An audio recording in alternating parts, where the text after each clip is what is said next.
那是初次遇見你，像在夢裏。星河從來都沒有終點，縱是默默數着那些碎片，有時想會浮現眼前。腦海中的故事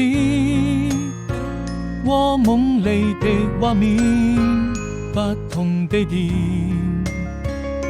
相似的一瞬間